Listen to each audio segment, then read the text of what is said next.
أعوذ بالله من الشيطان الرجيم.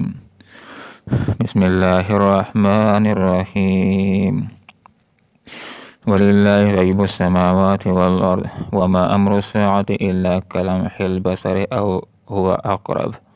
إن الله على كل شيء قدير. صدق الله العظيم. سبحانك لا علم لنا إلا ما علمتنا إنك أنت العليم الحكيم. وللہ اور اللہ ہی کے لیے ہے غیب و غیب، السماوات آسمانوں کا، والارض اور زمین کا، وما اور نہیں ہے امر الساعہ قیامت کا معاملہ، الا مگر کلمح البصر پلک جھپکنے کی طرح، او ہوا اقرب یا اس سے بھی جلد تر، ان اللہ بے شک اللہ تعالی علی کل شیء ہر ایک چیز کے اوپر قدیر قدرت رکھنے والا ہے۔ انبیاء کی دعوت کے اندر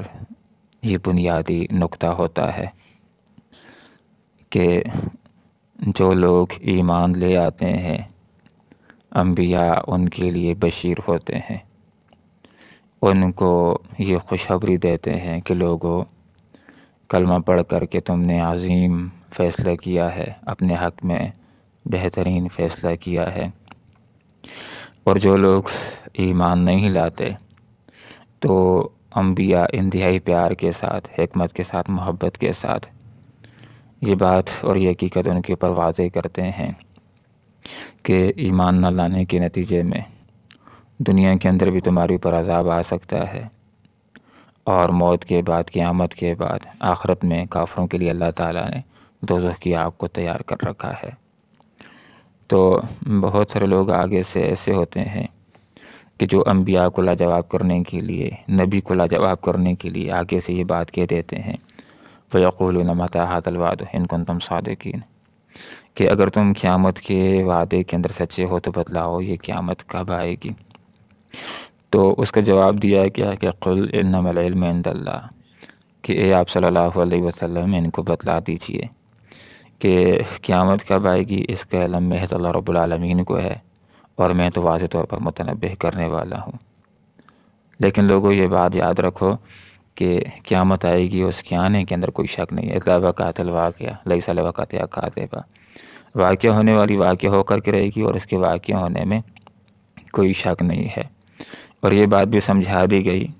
کہ لوگوں یہ بات ذہن کے اندر رکھ لو کہ بعض اوقات انسان کو موت آتی ہے تو اس سے پہلے کچھ اندازے بھی ہو جاتے ہیں۔ ڈاکٹر حضرات بھی کہہ دیتے ہیں کہ بس اب یہ اس کے امکانات ختم ہونے کے، 2-3 دن کے بعد انسان فوت بھی ہو جاتا ہے، یا جب آدمی بوڑھا ہو جاتا ہے تو اسی بات کا امکان ہو جاتا ہے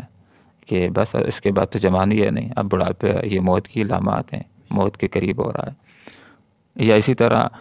جب بارش ہوتی ہے تو کچھ آثار اور نشانیاں آ جاتی ہیں، بادل آ جاتے ہیں جو علامات ہوتی ہیں کہ بارش آیا چاہتی ہے۔ لیکن قیامت کا معاملہ ان سب چیزوں سے الگ ہے، بغتتاً اچانک آئے گی۔ کس قدر اچانک آئے گی کہ ایک بندے کو اس کے بعد پھر سنبھلنے کا موقع نہیں ملے گا، توبہ کرنے کا کوئی موقع نہیں ہوگا، ایمان لانے کا کوئی موقع نہیں ہوگا۔ احادیث کا مفہوم ہے کہ قیامت اتنی اچانک آئے گی کہ جو آدمی اپنے جانوروں کا دودھ دھو رہا ہوگا، ابھی اس نے مکمل نہیں کیا ہوگا کہ قیامت واقع ہو جائے گی۔ مفہوم یہ ہے کہ جو آدمی جس مصروفیت میں ہوگا ابھی اس کو پورا نہیں کر پایا ہوگا، اس مصروفیت سے فائدہ نہیں اٹھا پایا ہوگا کہ قیامت برپا ہو جائے گی،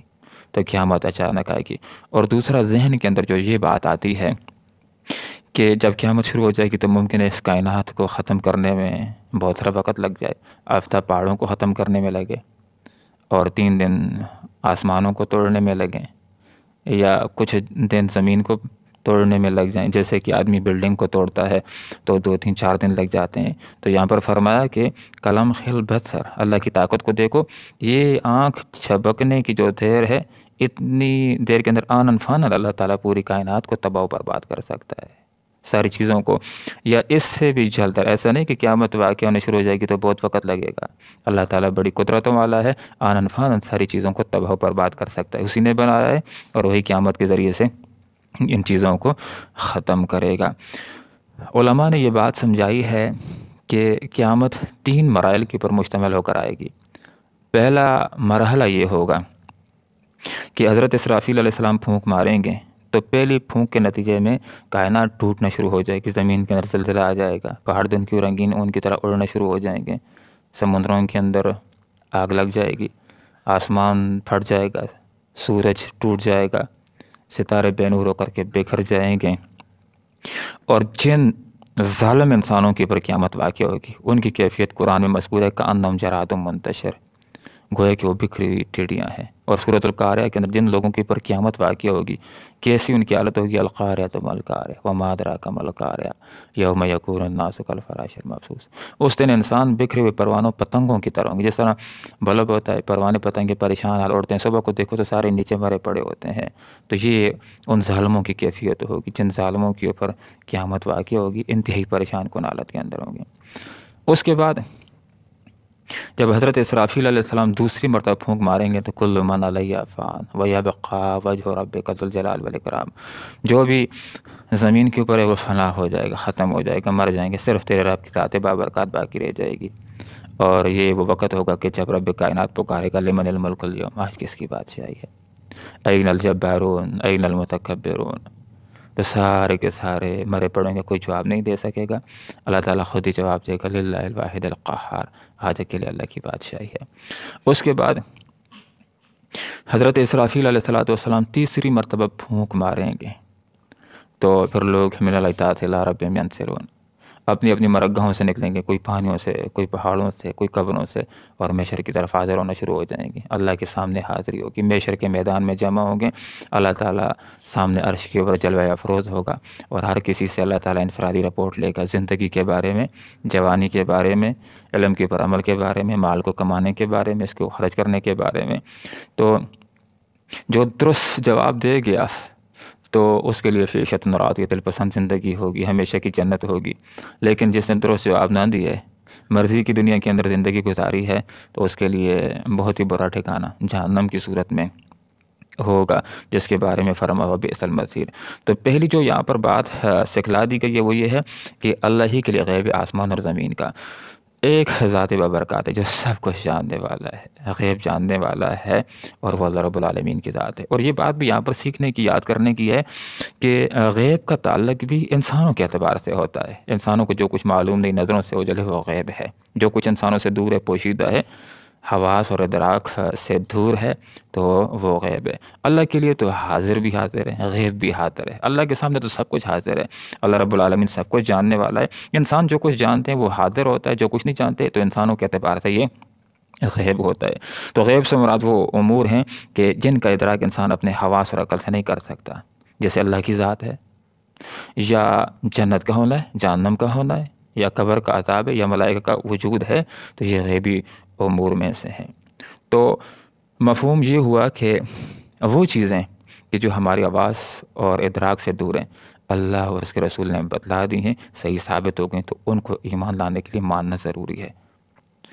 ایسی بات نہیں کہ جو چیز دیکھیں گے تو وہی مانیں گے، اسی کے اوپر ایمان لائیں گے، یا جس کی حکمت سمجھ میں آئیں گی تو اسی کو مانیں گے، جو مشاہدے میں آ جائے گی تو اسی کو مانیں گے، ایسی بات نہیں ہے۔ بس جو بات بھی اللہ کی طرف سے صحیح ثابت ہو جائے، رسول کی طرف سے صحیح ثابت ہو جائے، وہ دیکھی ہو یا نہ دیکھی ہو، اس کی حکمت سمجھ میں آئی ہو یا نہ آئی ہو، اللہ اور اس کے رسول کی ہر بات کو ماننا یہ ایمان لانے کے لیے ضروری ہے۔ تو بہت ساری چیزیں ایسی ہیں کہ جو انسان نہیں جانتا لیکن اللہ جانتا ہے۔ کس وقت مرے گا، کیسے مرے گا، کس سرزمین کے اندر موت آنی ہے، اور کتنے وقت کے بعد آنی ہے، یہ اللہ کو معلوم ہے اور کسی کو معلوم نہیں۔ کب بارش ہوگی، کتنی بارش ہونی ہے، غیبی امور میں سے یہ اللہ رب العالمین کو معلوم ہے۔ ماں کے پیٹ کے اندر کیا پل رہا ہے، لوگ بھی جان لیتے ہیں، تو یہ بات سیکھنے کی، سمجھنے کی ہے۔ لوگ مشینوں کے ذریعے سے جانتے ہیں، اللہ تعالیٰ بغیر مشینوں کے اللہ کو معلوم ہے کہ ماں کے پیٹ کے اندر کیا پل رہا ہے۔ دوسری بات یہ ہے کہ لوگ صرف یہ معلوم کر سکتے ہیں کہ نر یا مادہ ہے، باقی وہ خوش بخت ہوگا یا بدبخت ہوگا، جنتی ہوگا، جہنمی ہوگا، یہ اللہ تعالیٰ جانتا ہے۔ کتنا ذہین ہوگا، کتنا ذہین نہیں ہوگا، یہ انسان نہیں جان سکتے۔ یہ غیبی امور میں سے اللہ رب العالمین ان چیزوں کو جانتا ہے۔ قیامت کب آئے گی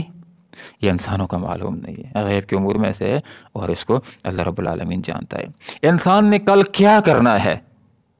انسان کو معلوم نہیں، غیبی امور میں سے اللہ کو معلوم ہے۔ انسان ایک منصوبہ بناتا ہے میں کل یہ کروں گا، بعض اوقات کر لیتا ہے، بعض اوقات بارشیں اس کے راستے میں رکاوٹ ہو جاتی ہیں، وہ نہیں کر سکتا ہے، تو انسان کل کیا کرے گا؟ یہ اللہ تعالیٰ کو حتمی طور پر معلوم ہوتا ہے کہ انسان نے کیا کرنا ہے۔ اللہ کی یہ صفت ہے ان اللہ علی کل شیء قدیر۔ انسان ایک منصوبہ بناتا ہے کل یہ کروں، کبھی کر لیتا ہے کبھی نہیں کر لیتا، اس لیے کہ انسان قادر نہیں ہے، قدیر نہیں ہے، لیکن اللہ رب العالمین قادر ہے۔ اللہ تعالیٰ جو منصوبے بناتا ہے فعال لما یرید، کر گزرتا ہے جو وہ چاہتا ہے۔ تو اللہ تعالیٰ جب ہر چیز کے اوپر قادر ہے تو لوگوں یہ بات سیکھ لو کہ اللہ تعالیٰ اس کائنات کو تباہ و برباد کرنے کے اوپر بھی قادر ہے، جس کو قیامت کہتے ہیں۔ تو جب یہ بات تسلیم کر لی کہ اللہ ہر چیز پر قادر ہے تو پھر قیامت کو لانا، اس کو تسلیم کرنا یہ تو کوئی مشکل نہیں رہ جاتا۔ جب اس بات کی پر عقیدہ آ گیا ہے کہ اللہ ہر چیز کے پر قادر ہے تو پھر یہ بات بھی تسلیم کرنی پڑے گی کہ اللہ نے جو کہہ دیا مارنے کے بعد قیامت کے بعد چلاؤں گا اٹھاؤں گا، تو یہ بھی تسلیم کرنا آسان ہو جاتا ہے۔ تو جو اللہ کی اس صفت کو مان لیتا ہے کہ اللہ ہر کچھ کر سکتا ہے تو اس کے لیے پھر اور بہت ساری باتیں ماننا بھی آسان ہو جاتا ہے۔ اللہ رب العالمین سے دعا کرتے ہیں کہ اللہ تعالیٰ قرآن و سنت کو سیکھنے کی، اس کے مطابق اپنا ذہن بنانے کی، قرآن و سنت کے مطابق اپنے عقیدے اور نظریات بنانے کی، قرآن و سنت کے مطابق عمل کرنے کی اللہ تعالیٰ توفیق عطا فرمائے، آمین۔ وآخر دعوانا ان الحمد للہ رب العالمین۔ وللہ، اور اللہ ہی کے لیے غیب و غیب السماوات والارض، آسمان اور زمین کا، وما، اور نہیں امر سے قیامت کا معاملہ، الا مگر کلمح البصر، پلک جھپکنے کی طرح، او ہوا اقرب، یا اس سے بھی قریب تر، ان اللہ، بے شک اللہ تعالیٰ، علی کل شیء، ہر ایک چیز کے اوپر، قدیر، قدرت رکھنے والا ہے۔ اللہ ربنا آتنا فی الدنیا حسنہ وفی الآخرۃ حسنہ وقنا عذاب النار برحمتک یا ارحم